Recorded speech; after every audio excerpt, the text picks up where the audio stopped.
No, well, it's the front-facing camera, so.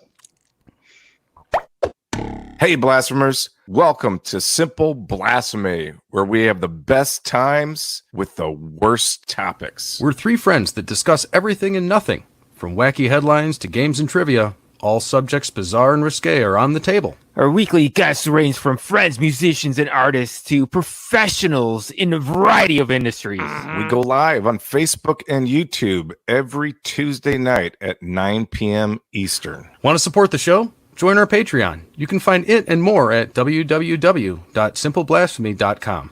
So grab a drink and join in! It's too late now. This is Simple Blasphemy.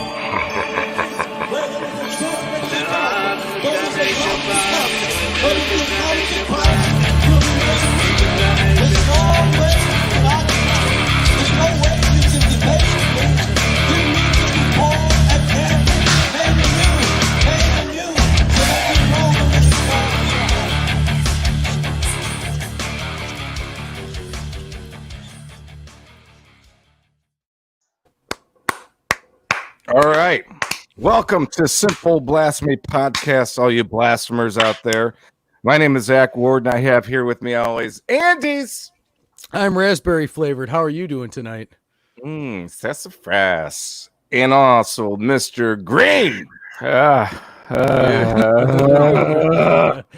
don't know, man. I don't know what to say. We're going to pump you up. I hope the margarita hasn't hit yet, man. Oh. And before we get to introduce our special guests, all the info on the show, including episodes and guests, can be found at simpleblasphemy.com.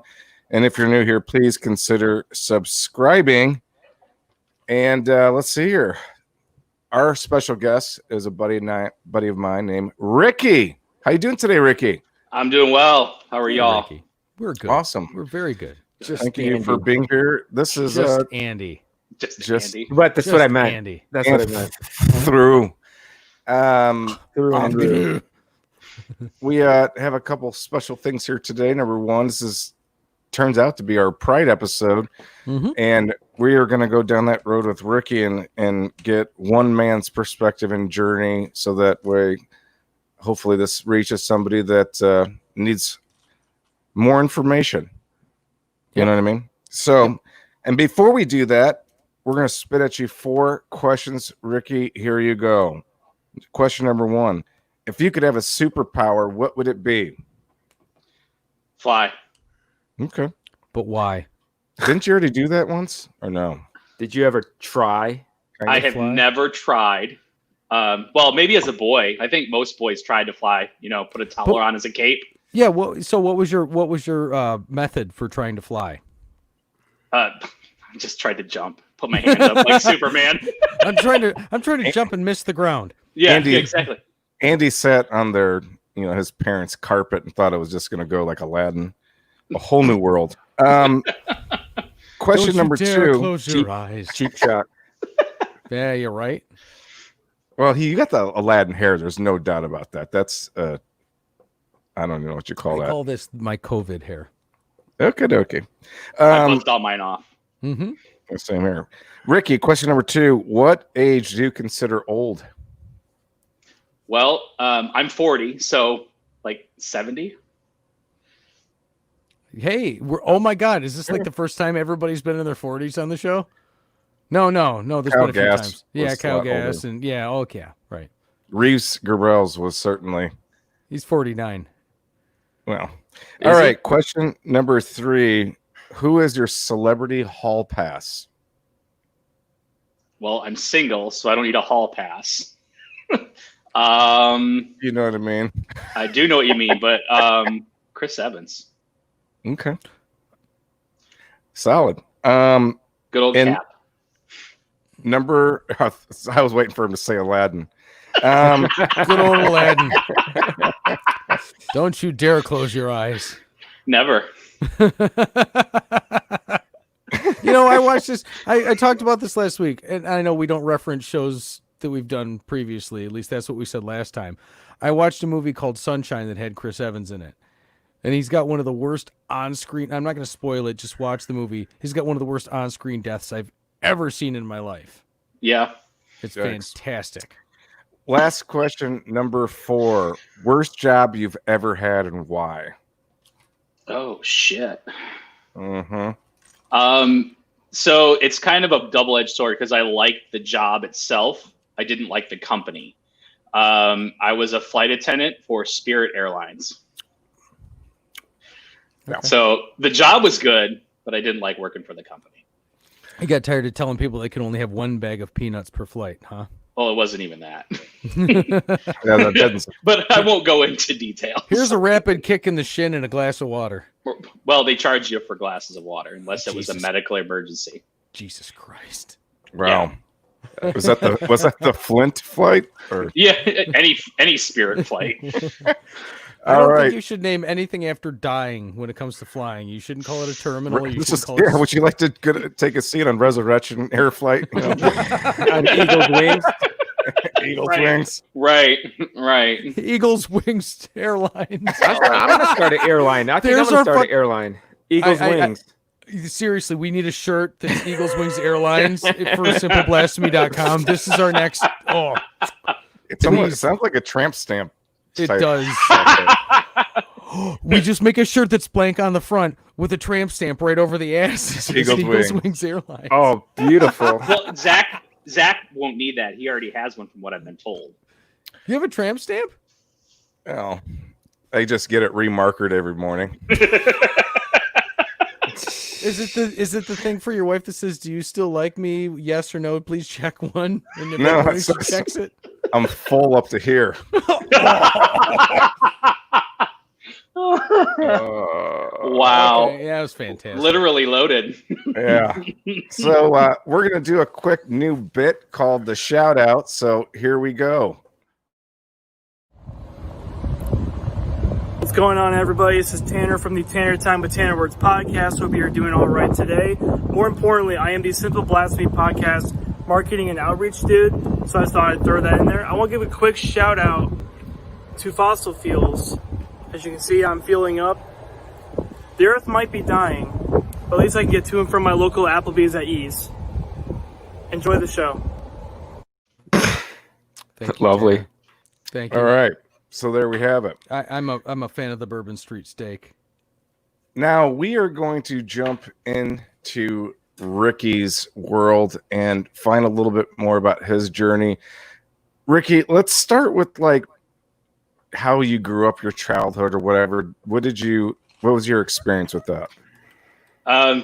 Typical male childhood. Out hanging out with the neighbor boys, doing all kinds of fun crap, causing trouble. No, I didn't cause a whole lot of trouble. I was actually a pretty good kid. I lived in a small city. My dad was a truck driver, so we moved quite a bit throughout Ohio, mostly the Toledo area. And then for a few years, we lived in the Lima area in a city called Wapakoneta. Yep. Neil Armstrong, right? Mhm. And so we lived in an apartment complex. I had a lot of friends in the area. We used to go play in the creek all the time. We had, walkie-talkies, Nerf guns, you name it, we had it. It was the typical boys being boys. And then my parents got separated. They divorced when I was 10 years old. We moved back up to Toledo. Spent pretty much all of my childhood from that point on to adult life on the east side. Graduated from Northwood. So if any of you are familiar with that, I started at Waite High School, transferred to Northwood, graduated from there, and I just had a typical childhood. It wasn't anything Nice. So or anything like that. So we have Pride Month, of course, and unfortunately, I don't know of any actually happening due to No, yeah, the COVID Yeah. thing's got us all pretty fucking. the Toledo one's a it's big all deal fucked. here for us. Yeah. I've been to the global Nashville. one in England one year, Oh which yeah, you did. Yeah. I just World Pride. stumbled upon that one, which is so awesome. Whatever you think a Pride parade is, you can just take that times like 10. I don't think it even stops the whole day. No, it's pretty much a. So World Pride was in New York City last year. Okay. And so it was essentially a 3-day event. And the parade itself, I want to say, lasted a day. Roughly, it was massive, 12, 13, 14 hours, something crazy. Jesus. It was ridiculous. Toledo, in comparison, if you want to compare like sizes for Pride compared to like city size, Toledo's Pride is large for the size of the city, right? Roughly 10% of the population comes in as visitors to Pride. Whereas in Columbus Pride, typically it's Father's Day weekend. And it's usually 500,000 people and 600,000 or 700,000 people. I want to say, sorry, my phone keeps connecting to my headphones. The event really took off with a huge gathering the year George Takei was the Grand Marshal, which is 2015, when the Supreme Court overruled and said, yes, equal rights, you can, same-sex couples can marry.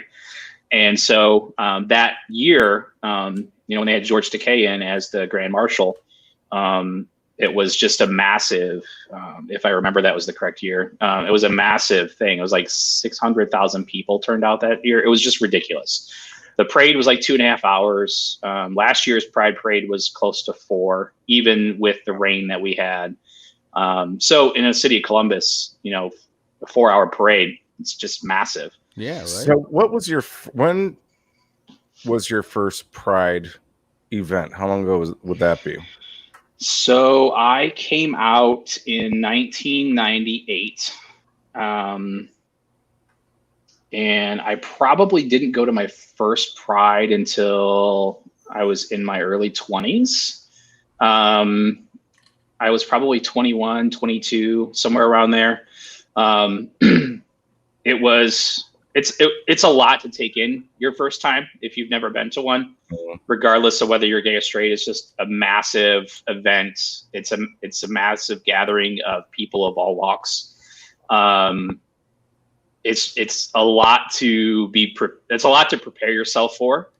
I think if you're from a smaller city and you have a small Pride thing and you're comfortable doing that in your small city, I would start something like that, right? And even then, coming out and going to Pride, it's still a big thing for you the first time. It's something new. It's something that you're not comfortable with. It's something that you've never really thought about before. You've seen it on TV or, but when I was in the 90s, you didn't see that stuff talked about on television.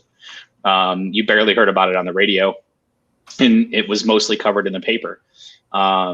And it was usually in liberal published papers that you would see that stuff in. You could say that the internet really helped that too, because didn't it kind of start with gatherings in Washington, D.C. or Stonewall was the initial, right? So not to take away from what's going on now, right, with the whole Black Lives Matter and all of that.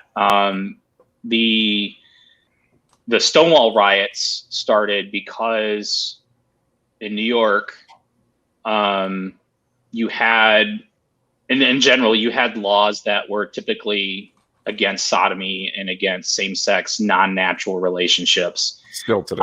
And still today. But, sodomy was struck down as being, it can't be deemed illegal. So like Texas, for example, it's still on the books as illegal in Texas, but the Supreme Court overruled that. So they can't enforce the law, even though it's on the books. So with that being said, so like the riots that started, 50 years ago, that started because the police brutality against gay people or trans people. The riot started with Black trans men and women, And it started because the community in general was sick of being arrested for women wearing men's clothing and men wearing women's clothing, and because that was deemed inappropriate. And so it was it was illegal. And so the police, so the Stonewall was owned by the mafia, and the mafia would pay the police, and sometimes they would ignore it and sometimes they wouldn't. And so, but in turn, it benefited the mafia in two ways. One, it kept the police out of their bar for the most part, but they knew that people in the gay community would go to that bar and pay the higher prices for that safety and comfort zone to be in that place, right? And so it's a double-edged sword, right? You get what you pay for, and you're paying for the extra precautions of the police more than likely not going to raid the bar, but it's still a good probability they will. Your chances of being safe are worth it. They're worth it. More often than not. If you want to look at it that way, that's absolutely right. You can't say that those guys in the mafia didn't know how to game stuff. They really knew how to figure out where you had to go. The sweet spot, right? Yeah, right. And so the riots started because they were, the community, members of the community were tired, as a whole, were tired of being brutalized by the police for being different, right? And so the riots were 3 days long, and people are like, oh, they weren't that violent. I'm like, do you realize the cops went into the bar for safety? They locked themselves in the bar because of the mob that was rioting. The mob set the bar on fire with the cops locked in it and no way out but the main entrance. Right. So people saying, oh, wasn't that violent? I'm like, no, yeah, it was pretty violent. And so I had, people have come to me, and this is kind of part of this whole thing, is people have come to me, and part of Pride Month is celebrating every part of it, right? Including how it started. I wouldn't be talking to you openly about this if I didn't have rights protections in general. Mm-hmm. And those are from those riots. That's where we got to where we are today. I mean, we've regressed a little bit, but I digress. Mm-hmm. And the questions I get, oh, do you condone? I'm like, well, I don't condone violence, but you know what? When you silently protest and people aren't paying attention and people aren't paying attention and people aren't paying attention, you get sick and tired of the degrading and, oh, well, we'll take care of it. And then nothing happens. And the only thing you have left is breaking windows, burning buildings, beating the shit out of people, because that's all you have left to do. And that's what tend to get your attention the most, right? Well, no, and that's it. That's it. There's a call out for it. And I'm not going to pretend in any way, shape, or form to know what's going on from any angle when it comes to that. But you need to get louder. Yep. And to break a building or set a building on fire, or to do this, to do that, to put this violent measure in force. That's how you get hurt. Yeah, I would have probably advised city halls and police stations would be a better to get the point across, but that's just, this isn't my Sims game either. So right. I know Ricky likes to play Sims. Yeah, right, right. Let's just dive into this, and I want to know more, and I think that your story's amazing and unique, and you're very articulate. So hopefully this will reach somebody and change some hearts, or at least plant a seed for that. So Ricky, about how old did you feel like the women really weren't a viable option? So I've known I was different for a long time. I could probably say that going back to maybe junior high, maybe a little earlier. Even the word different is not the way I'd put it. Well, I wouldn't say, so I'm saying different and not normal. Right. I mean, different, because we're all different, right? Yeah. We're none of us, we're all unique, right? Mm-hmm. So I knew I was that different. Motherfucker up there's got pigtails. Yeah, pigtails. And you know what? He rocks them. Yeah. Mm-hmm. Killing it. Just like you and your big, black wavy hair. Yeah. Yeah. Yeah. So anyway, the whole where was I going with this? I got sidetracked. Where you everybody's different. Everybody's different. Yeah. So everyone's different. So I don't say, oh, you're abnormal or you're normal. It's not that. Everybody's different. We're all normal. Right. And so I knew I was different some way. There was something different about me from the other guys the other boys that I hung out with at that age. Right. Going back to probably 6th grade, 7th grade. So the top side of elementary school into junior high. I knew something was different. I didn't couldn't put my finger on it. Did puberty answer, like, because that's around puberty time? Hormone time. It's hormone time. Did that answer a lot of questions, or was I don't think so. So I really didn't have that answer to those questions until, and this might shock Zach, I actually had a girlfriend for 3 years in high school. So people, when I did come out, people were kind of shocked. So I knew I was different. I wasn't really sexually attracted to her. 3 years and I'm a gold star gay. If you don't know what that means, I do not. So there are 2 types. There's gay, there's gold star gay, and there's platinum gay. Oh, gay is mean you've had sex with a woman. Gold star gay means you've never had sex with a woman, but you were born regular. And platinum gay is you were born cesarean and you've never been with a woman. So you have never touched a vagina in any way, shape, or form. Except for the exit. No, cesarean. Platinum is cesarean. Oh, you're right. Oh, yeah. no. Yeah. So gold star gay. Why is that a thing? Why is that like a pop? Is that like a rare Pokemon? Yeah. I don't mean to make light of it. I know it's a serious thing, but it's terminology in the gay community for gay men. And so it is what it is. If you are gay, if you don't classify yourself as gold, if you don't say, hey, I'm gold star gay, I've never been with a woman, I'm a gold star gay. I've never touched one. I'm silver or platinum. And you assume by platinum, it's because they were born cesarean section. What kind of Amway shit is this? I know, this sounds like a pyramid scheme. This is a gay pyramid. There are definitely some pyramids, let me tell you. Oh, boy. All right. And we stack together quite well. Well, it's like Legos. It's a tight hold. It's like Legos. We click together. Hurricane ready. So, yeah. You're saying that there's a hurricane It can rating? be like super glue. I mean, you just kind of lock bang Andrew, and lock arm. You keep walking into this, man. I told you when we started. Who's to say I'm not setting it up? All right. So, point. Ricky, you're in high school. You've got a girlfriend. What even attracted you to even make the girlfriend connection? Was she awesome, or it just happened? Like, how like you have that like platonic relationship, like your best female friend, and you just click, right?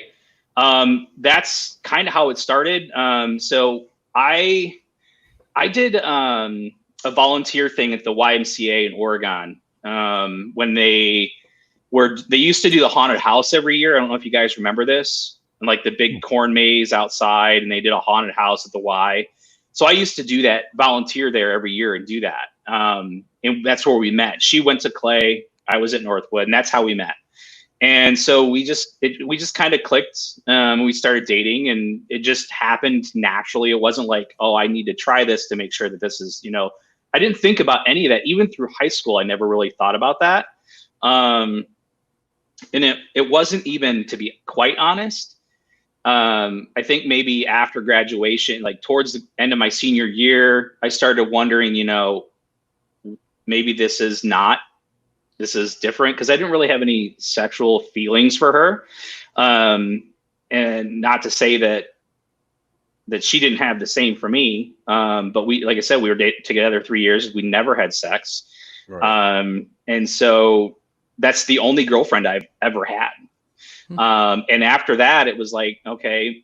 And I knew after that, and we had, we broke up after that. And it was late senior year. I started, realizing maybe, finding men attractive. And I'm like, all right, at that time, this is 1998, right? So at that time, in Toledo, Ohio, You know, it's not a big city, but it's not a small city.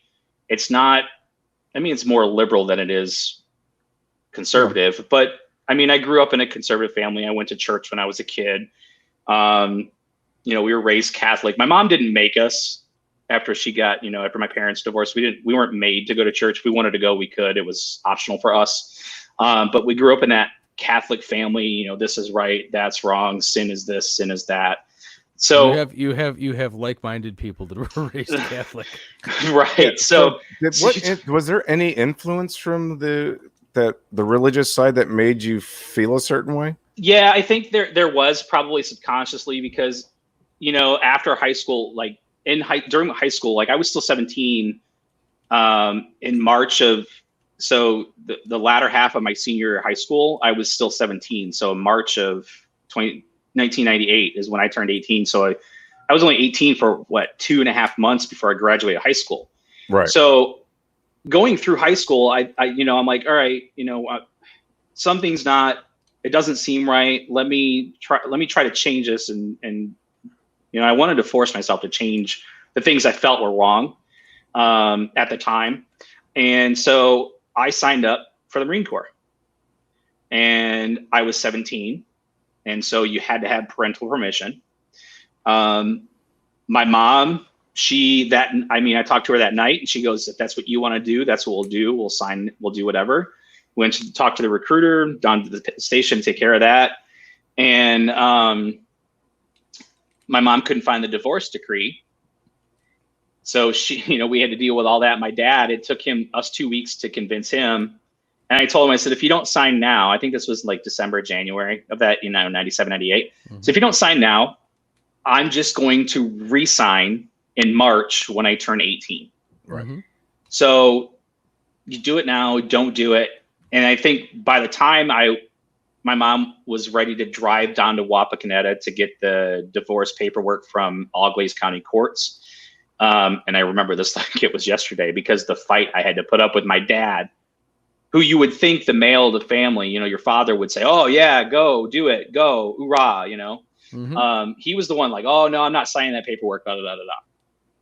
So he finally did sign it. You know, I went. Where you can get your surprises from. Yeah, absolutely. That really caught me off guard. I was kind of shocked by that. And so sign up. I do my delayed entry program because you can't, you know, you don't go until you go. So you do, you know, whatever workouts and stuff like that. Just kind of try to prepare yourself as much as possible. And so I did that, and I went in and went to boot camp. Got back, precursor. I'll just tell you a little fun 2 seconds. When I graduated high school, I'm 6'2". So when I graduated high school, I was 260 pounds. I had almost a 40 waist. Okay. Went to boot camp that summer. I was there for 6 months. Boot camp is only 13 weeks. I was there for 6 months. I was in Fat Boy platoon for the first half of that. In the first half, so in 3 months, I went from 260 to 205 pounds. Jesus. Jesus Christ. Woo. I could run, when I got there, it took me 15 minutes to run 1.5 miles. When I graduated boot camp 6 months later, I could run a 3 mile in 20 minutes. Oh, that's good. Nice. Yeah. So why bother buying a car? I know, right? I like to run, Ning. And then so whack up, then. Nice. And when I graduated, I was 165 pounds with a 28-inch waist. Jesus. Wow. So I lost 100 pounds in 6 months, and I went from a 38 to a 28 waist. So anyway, so I get, you know, go to boot camp, do that, come home. And then from there, I go to Marine Combat Training, which is Camp Lejeune, North Carolina. I'm down there. I do that. I'm down there for like 5 weeks. Do that. It's a 3-week thing. I had 2 weeks off in between.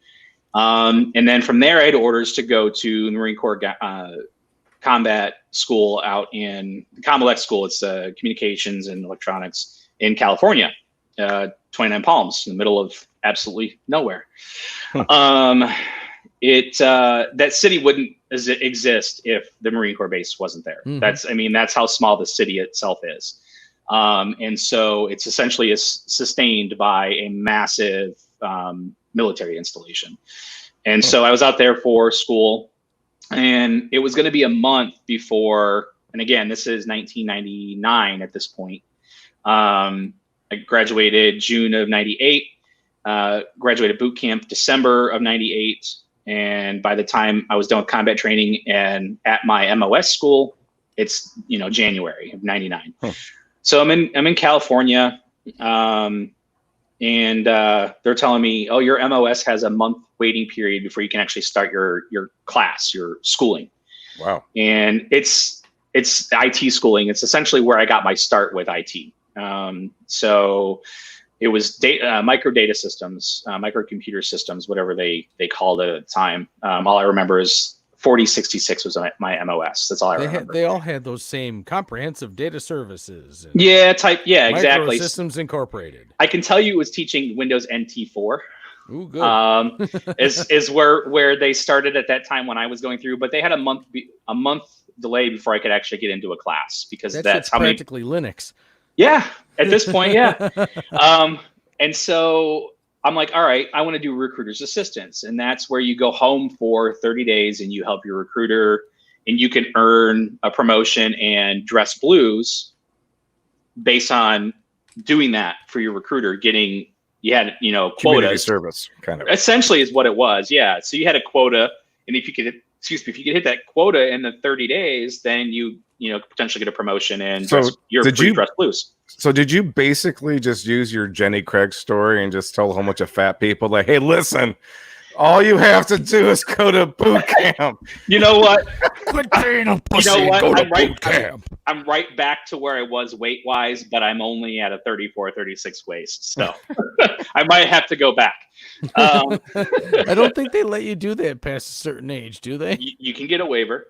I have bad knees, no pun intended. I've got arthritis in both knees. The left one is the worst one. So when I was a kid, my sister loves to tell this story. I don't think it's because of this, because we were at a friend's pool party, and they had a wooden banister, and my left knee slid in between the two posts, and I got stuck. And so the only way to get it out was they had to grab two pieces like 2x4 and put opposite pressure so I could get my knee out. Wow. I don't think that caused the problem, because it wasn't like we tried pulling it out, right, and damaged anything or hurt anything. It just got stuck. And I never had a problem until the last, within the last 10 years, I've had issues off and on. But I've got what's called an osteophyte. So it's a bone spur growing inside the joint. So I'm having surgery in July to fix that. Getting old sucks, but so I couldn't go back in if I wanted to. I walked downstairs earlier, and I was trying to tell the kids to clean up the family room. This is a regular occurrence. Like we have trying. We have. Were you inaudible? Inaudible. I was unable to convince them to do so. As I walked through the gate, that we have baby gates because we have a puppy, and as I'm closing the gate shuts in just a way to where it caught my ankle in the gate. Yeah. That'll take you down. I gave it a couple of good drags before I realized what was going on, and then my daughter started talking shit to me. So Ricky, payback for telling her to clean up. Yeah, really. So I Ricky, get instant karma. You've gone through boot camp. You've came back home to help recruiting. Yep. But we still haven't found your love interest change. That's where it comes in. So I was home for Recruiter's Assist, and at this point, I decided, I don't think I can't fix this. There's nothing wrong. It's the way it is, right? So this is when my first foray into Brett's, which obviously you all know is now defunct. And so this was, 99. I'm at Brett's. I'm just getting I just got done with a day at the office. I was still in uniform. And so when an 18-year-old Marine walks into a gay bar, everybody looks. Okay, that makes good sense. Especially in uniform. Is there a name for that? Is there like a? Did you know this, or did you just find this out? In. What's that? I mean, was this premeditated costume, or was this? No, because I was at the office. I was doing my recruiting. And typically I would never take a change of clothes. I would go in uniform and leave in uniform. And so I was 18 and rambunctious and anxious and confused about stuff, just like a lot of 18-year-olds are. Generally, right? And so all 18-year-olds. Yeah, right. So I'm like, all right, I'm gonna go out. Maybe this can't be fixed. If I still feel the same way after 6 months, after a year of trying to figure out how I can fix this. So I went down to Brett's. It was I think it was a Thursday. It wasn't a busy night, that's for sure. I think it was like a Wednesday or a Thursday. And it wasn't busy. There were maybe 15, 20 people in the bar or whatever. It was like 7 o'clock, maybe 8. And I walk in and I'm in full, uniform. Like you see any other recruiter wearing alphas or deltas, depending on the time of year, short sleeve, long sleeve, the olive drab green short, pants. I walk in the bar wearing that, and you hear just like, it sounded like a whole bunch of heads turned at once, like a whiplash, right? Yeah, right. You got 18-year-olds and 40-year-olds and 50-year-olds all looking at you because you're a Marine standing in the middle of a gay bar. Yeah, it's like you've made everyone erect at the same time. Yes. It's almost like you've walked into some weirdo's joke. Like 18-year-old Marine walks into a gay bar, and right, you're absolutely some 50-year-old or 40-year-old creep's joke, right? Yeah, right. Right. Some type of joke that I or Zach or maybe you guys would tell, right? Oh yeah. So more often than not, Zach. More often than we all do it, right? we're all creeps at this point. And so that's when I started going out, just feeling more comfortable. And that's when I met a guy. I was home on recruiter's assistant. I met somebody. We started dating. And I was staying at his house quite a bit. And when you're 18 and you find something new, it's like a new toy, right? You want to play with it all the time. You want to hang out with it and do whatever with it. And that was like where really kind of came into it and felt comfortable, and had 2.5 more weeks of that. And then recruiter's assist was over and my orders were reissued and I went back to California. And of course, the devastation was that, but the other part was the guy that I was seeing knew that was coming and ended up, I don't want to see you anymore. I heard you're cheating on me. I'm like, what are you talking about?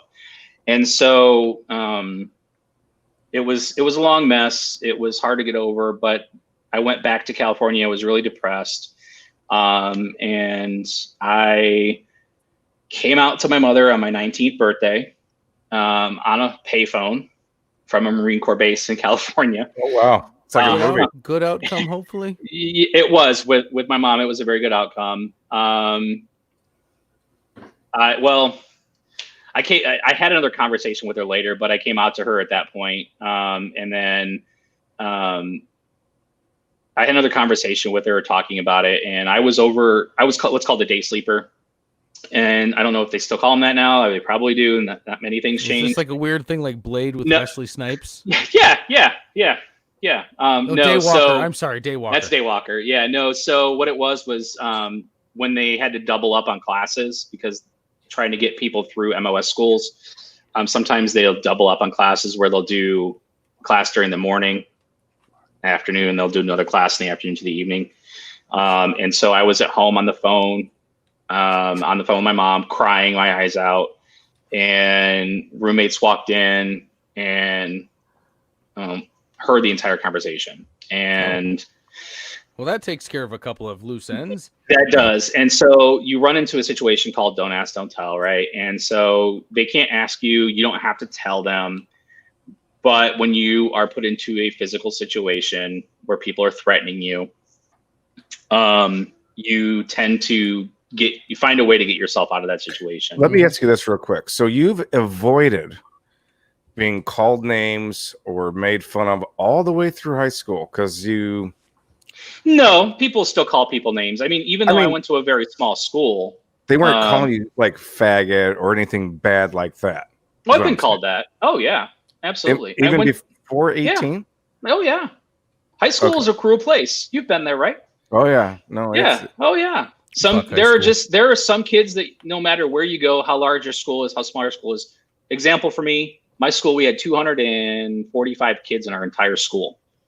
Right. Now, you guys are all familiar with Pena County, right? Mm-hmm. So not that 245 was actually active students in our school. That didn't include all the students that were at Pena that were juniors or seniors. So even though it was such a small school, you still had the bad apples that were just assholes. Okay, so you had your first boyfriend, right? It was after high school. After high school, you had your first boyfriend. Mm-hmm.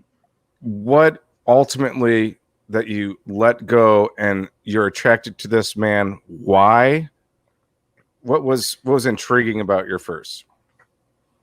I don't know. It's like one of those. It truly is in my case like that puppy love story, right? You walk in somewhere and you just kind of see them and you're just attracted to that person, right? You know what that's like, right? You see somebody and you're attracted to them, or you're not attracted to them, right? Yeah. And I was 18, 1, man, 2.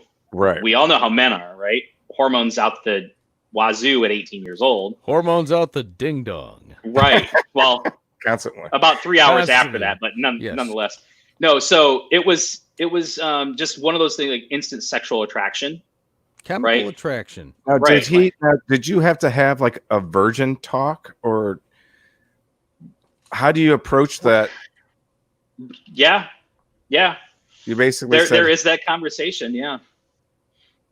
Just like, a straight couple, I'm a virgin, you got to have that conversation. You just can't go ramming anything in there. Yeah. Well, I mean, it's going to hurt.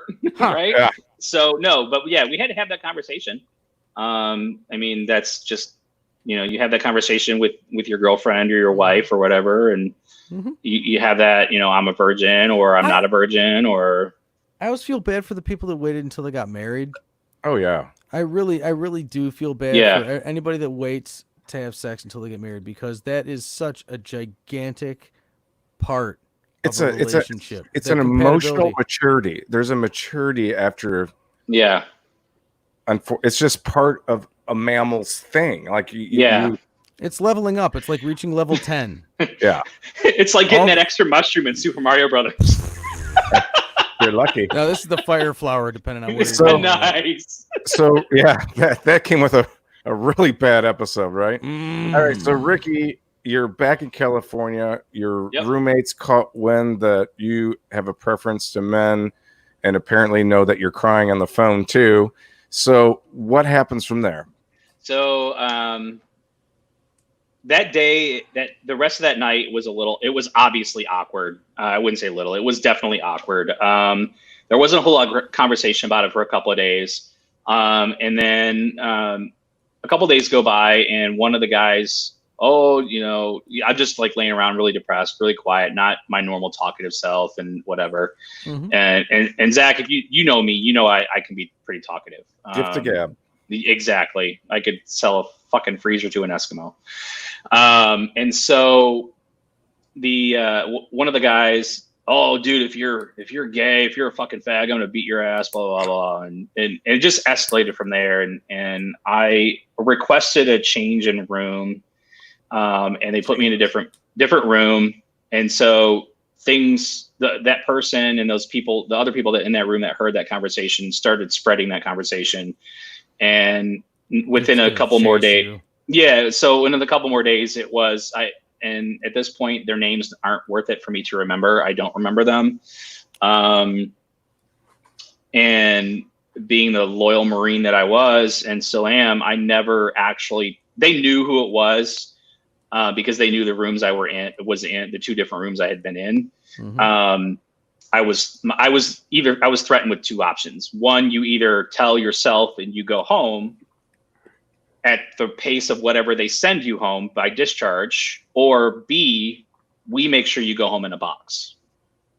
Jesus Christ. Oh, yeah. Okay, there's a little turn of events there. Yeah. So that was the threat. How do you unpack that? Fucking Bible. Well, yeah, right. So I didn't have a lot of time to unpack that. That's just something that you can't unpack it.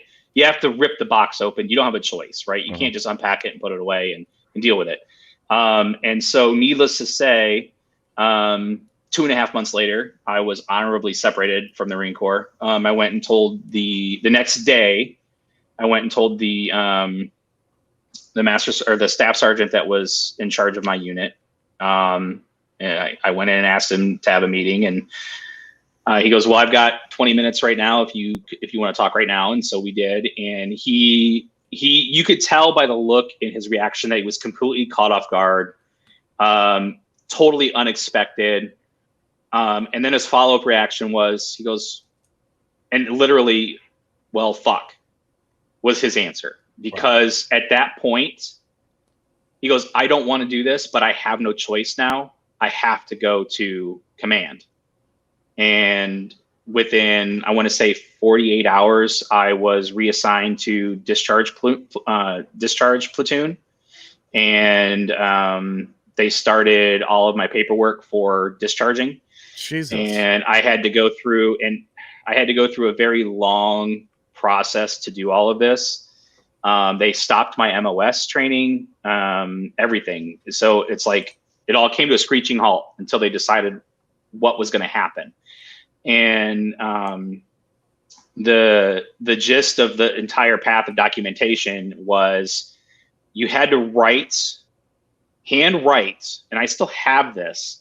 You have to hand write a letter, and you don't do this anymore. You had to hand write a letter. Say pretty much it was essentially a confession that I was attracted to men, that I was going to continue to be attracted to men, that wasn't going to change, and that if I found a man attractive, that I was going to possibly partake in sexual intercourse. And because of that, which at the time was, a crime, right? Yeah. It was Uniform Code of Military Justice, right? So it wasn't a crime in the sense they were going to throw you in the brig, but you just weren't allowed to serve in the military. And so with that, there were some other things I had to go through. I had to do interviews with legal, and I had to talk to the chaplain, and I had to talk to all these different people. And I had you had to talk to the chaplain. Yeah. Yep.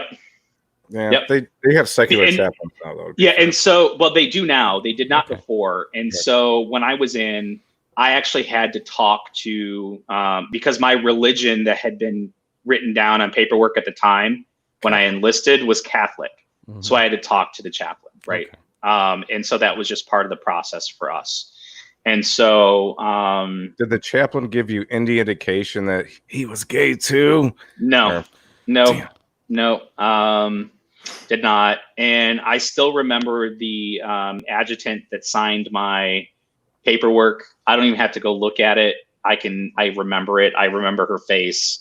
I remember what she looks like to this day. 22 years later, I still remember what she looks like. I remember how she sounds. I remember how she smells, because it was just a horrible day for me. Yeah. When I first met her, I remember everything from the first day I met her. She smelled like diarrhea. I wish that were the case. And so part of the process was I had to meet with the CO and the XO and the Master Gunnery Sergeant. I had to meet with all these different members of the leadership and the chain of command. For an honorable discharge, basically. Well, it was they really don't give you a dishonorable discharge for that. They can if they really want to, if you do a lot of other stupid shit along with it. But I did have, run-ins with one person in command. And that was the Master Gunnery Sergeant. He was an enlisted man. Typically at that rank, you're already in for 20 years, right? So he's old school. In 1998, he's from the 70s and 80s, right? Yeah. And so and so were the XO and the CO, right? And so the Master Guns was enlisted, hard ass. He gave me shit and made a comment that people like me should have to repay their training costs and put in and all this other. Yeah, there was some other choice things he said that I don't want to repeat. And no, don't, but do. And me being me, not putting up with some shit, I can handle being called names. I don't care. I went to the CO. I didn't even go to the XO. I went right to the CO. And in the Corps, typically when you're outside in the hall, you're coming to visit for a meeting or whatever, you slap on the door, the door jamb, and request permission to enter, to speak, or whatever. And so I went in. He called me in, and I closed the door behind. I asked him if I could close the door behind me. Explained to him what just happened, and he goes, "Okay, I'll take care of this. Go, wait in the hall where you were." So I went back down to the seating area in the administration building, and I could hear my CO yelling at the Master Gunnery Sergeant from probably 200 yards away, because his voice echoed throughout the entire building. He was not having it. And I think you can kind of tell in that scenario how some people handle the situation, how others are fine with it and some aren't. And at the time, it was little known. It was really up to command, who all the people were involved, the command, the CO, the XO, the sergeant major, Master Gunnery Sergeant, all those folks that are in that part of the command that have to make those decisions on when they want to discharge somebody, the adjutant, all those people. It's recommended by some to stay and some to discharge. I didn't necessarily ask to be discharged. I did ask for a different location. I said, if you can't provide that for safety, then yes, I would prefer to be discharged if you can't provide that for safety reasons. And so I was discharged on May 7th, about 2 weeks later after that last encounter. And the CO, when I went in and signed the paperwork and everything, and I met with the chain of command last time, the CO and the XO apologized and wished it was different. So you could tell, that some people were just not the same as other people within the Corps or any branch of the military for that matter. And so that was my adventure. And I still have the paperwork in my original orders packet that I used to carry around all my orders in. I still have all of it. I think I still have the PDF redacted version that I posted on my blog that you had read years ago, because your social security number is an address and stuff like that. It's plastered on a lot of it because it's records, right? Personnel records. So it has to be. And I think it was like 20 some pages of documentation and forms, and including my handwritten letter and a copy of my DD-214. And so I don't know if any of you've ever seen a DD-214. So you get, essentially there's like 8 pages. It just sounds like a 14-inch dick. Yeah. I've never seen a 14D, Ricky. Hey, you know what? It's legal paper, so it's the length of legal paper. Okay. And so that's funny. And so there's a copy it's a long form, and at the bottom of it gives a separate section that includes the narrative reason for separation. And on my DD-214 from May 7th, 1999 until, was it October or November, maybe a little bit later. So it was either I think it was 2015, end of 2015, beginning of 2016. I'd have to go pull the date out exactly. My DD-214 member 8 copy, or member 4 copy, whichever the long copy is, and the narrative reason for separation said homosexual act, as if they walked in on me having sex with somebody else. In that copy of the DD-214 is the copy that it follows you. And that copy of the DD-214 is a copy that they can request from you on job employment if you tell them that you were in the military. So let me ask you this. because everybody wants to know your first group shower. You're a gay man. Everyone's scrubbing in a dub and buns are out and muscles and 18. Look at your smile. You're muted, Andrew.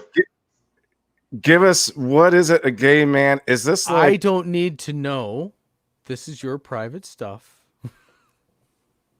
It could be your private stuff too. There we go. Let's lighten shit up again, everybody. You're figuring it out. You walk into a shower full of maybe muscular dudes. What are you like? Holy ooh la la! Well, when are we talking? Are we talking? Am I in the middle of boot camp? Yeah, well, yeah, whatever. First couple encounters. So boot camp. Yeah, right. Boot camp? No. To be honest with you, so a lot of people had that question. A lot of people have had that question for me over the 20 years, right? Oh, did you ever look? Look, guys are guys. Guys are going to look. At everything. Guys like to compare, right?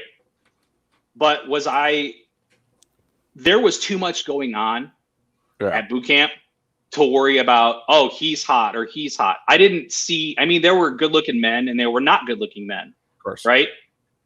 But I wasn't there to, it wasn't like going to a bar. I wasn't there to pick up a dude for a Friday night romp. Right. You know what? When I want to get laid, I join the military. Right. Yeah. Right. I want some dude that's got some stamina. Fishing boat, military, whatever. Right. So yeah. So it wasn't during boot camp. There was no attraction. And even after, I really didn't have that feeling right after. When I graduated boot camp, December 18th, 1998, I came home for 2 weeks of leave, because you get 2 weeks off between boot camp and your next duty station, which is your next training environment. For me, it was for the Marines, it's Marine combat training. If you're not going into combat type, if you're not going into combat as a MOS, then you go to combat training. It's a shortened stint for you. It's like 3 weeks. And then after that, you go usually directly from there to your MOS, wherever your school is for that. So for me, it was 29 Palms, California.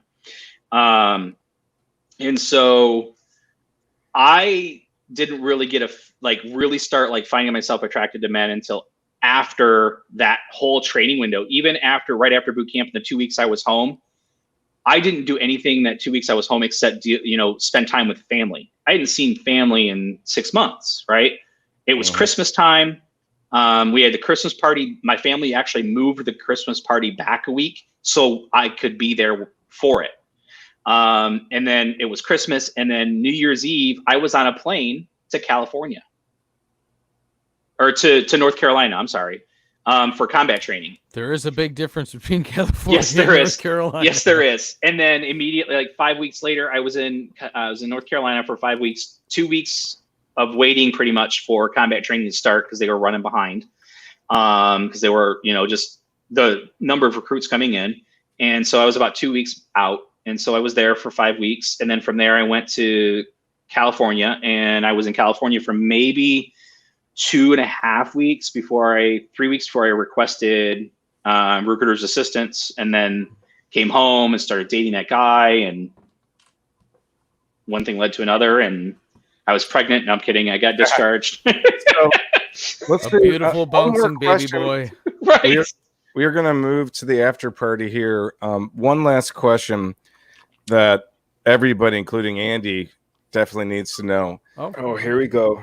There are so many different relationships. We have the male-female, we have the female-female, and we have the male-male, aside from any type of poly in between deal. We actually had a girl on who was into the poly lifestyle and got to learn about that. So aside from that,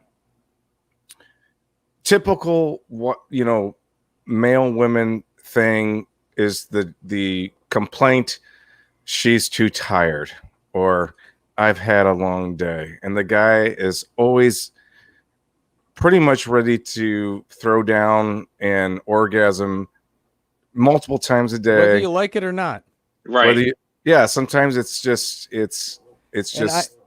natural. So I think you know where I'm going with this. I do. It's my guess is that two women probably don't have much sex because someone's tired at some point, and the stars really got to align. God, Jesus Christ. Now, two men. Do two men have the most sex out of any couple ever? We are literally connected at the hip 24/7. He's Oh asking for a friend. He's asking for a friend. Yeah, pointing to himself. Uh-huh. No, it's so I can't speak to lesbian relationships. If I wanted to be a smart ass, then yeah, if you want to play to that common, I think we're losing you there. You want to play to that common theme that that situation with women, then you could make that assumption. But I'm not going to speak for a lesbian relationship. As far as gay men, we're men. We honestly do play that I'm tired card, depending on what's going on. Some are, sometimes there's a lot of sex, sometimes there's not a lot of sex. So there's high desire partner, low desire partner. Yep, there can be that. There can be high desire. There can be low. It really depends. That's where you make your own room. This is the fuck room. Yeah. Okay, all right. Yeah, you hang a sling from the ceiling. Mm-hmm. You hang on it for a few minutes to make sure it's not going to come down. No. Hard points. There's a tip. We've got a tip. Okay, wait. Okay, so wait. Just the tip. Ricky, we're gonna go into our after show, which is where we can let all of the hard points and safe words out finally. I am going to go ahead and I'm going to end the show because Zach decided that he wasn't going to stick with us the entire time. Why? I don't know. He disappeared. He was having video problems. He was having some video problems. I think that he's on this third world internet thing. I don't know what's going on in his area of town. Dial up. Yeah, he has 300. He's got AOL. He's got the hang up thing. Mm. Earthlink. Commodore 64. Commodore 64. Dude, way superior to the 128. Honestly. Oh, it is. Way superior. Ricky, thank you for joining us. Yeah, did I hit the wrong button? You hit the wrong button. He's back. I'm leading us out. Do you want to take us out there, Captain? No, go ahead. All right. Ricky, Peace out. Thank you.